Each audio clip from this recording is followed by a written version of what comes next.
Përshëndetje të nderuar miq, përshëndetje të dashur ndjekës, ja ku po takohemi sërish së bashku. Tani do të komentojmë një ndër ish banoret më të suksesshme dhe që ka qenë më e klikuar në rrjetet sociale.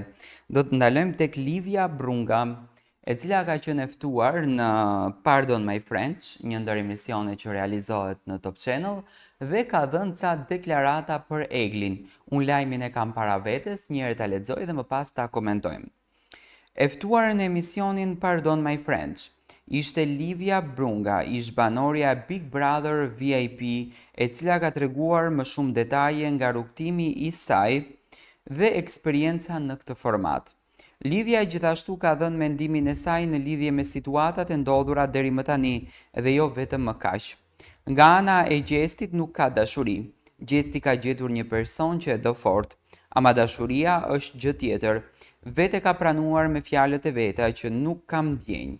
Egli mund të ketë rënë në dashuri sepse ka pasur gjeste nga ana e Gjestit.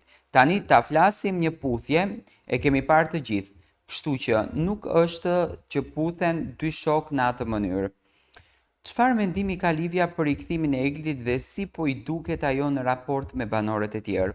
Unë e kam thënë që ka pasur mundësinë që të flisja me Eglin para se ajo të futej. Ne të dyja e lam si kur ajo nuk do të futej sepse është hipse të vrava dhe zdripse të vrava nga ana e komenteve të njerëzve.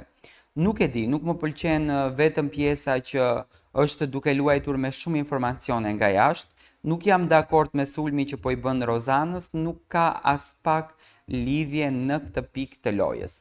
Domethënë siç duket, Livia është duke mbrojtur pafund Rozanën dhe i ka ngelur hatri pak nga ana e Eglit, sepse Egli ka qenë ajo e cila ka thënë që unë nuk do të futem, por ajo është fut edhe tani që u fut, ajo do me thënë merret vetëm me Rozanën dhe mundohet që ta përçaj Gjestin edhe Rozanën, temë të cilën unë e kam folur më herët që Egli ka patur këtë qëllim sepse ka qenë xheloze në raportin e Gjestit edhe Rozanës më herët, por gjithsesi ne tashmë do të kuptojmë se çfarë do të ndodhën në këtë marrëdhënie dhe çfarë do të ndodhën në këtë histori brenda kësaj shtëpie.